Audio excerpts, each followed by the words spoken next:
You're listening to the Daily Sales Tips podcast, and I'm your host, Scott Ingram. Today's tip comes from Mark Schenkius. Mark is the founder of ROI 10, where he helps sales professionals get better at dealing with buyers. He's also the author of The Other Side of Sales, where he shares his perspective after 15 years in procurement. Here he is.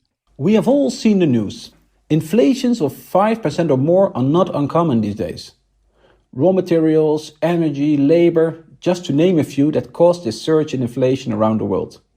And that opens a big question for the entire sales community. What to do with this? I mean, if turnover stays the same and costs increase, this means profit decrease as well.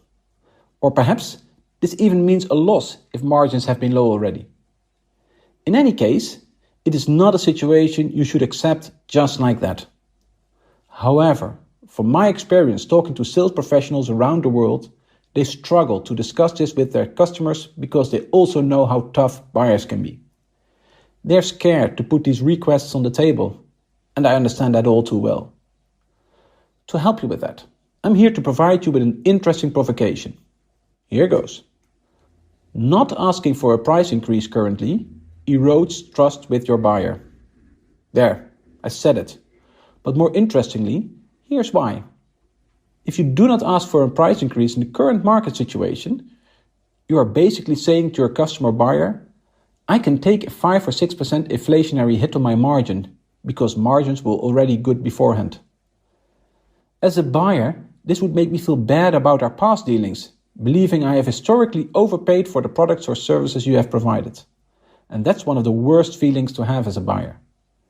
Remember, a buyer never truly understands the cost structure of the products or service you provide.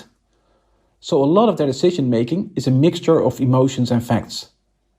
Therefore, it is always important to make them feel good about current and past dealings. So in case you were struggling to go and see your buyer, just do it. They expect you to. Happy negotiations, everyone. For more insights from the professional buyer's perspective, definitely check out Mark's book, The Other Side of Sales. And as always, we'll have links to that and more for you at DailySales.Tips/1104. Once you've clicked over there, be sure to click back here for another great sales tip. Thanks for listening.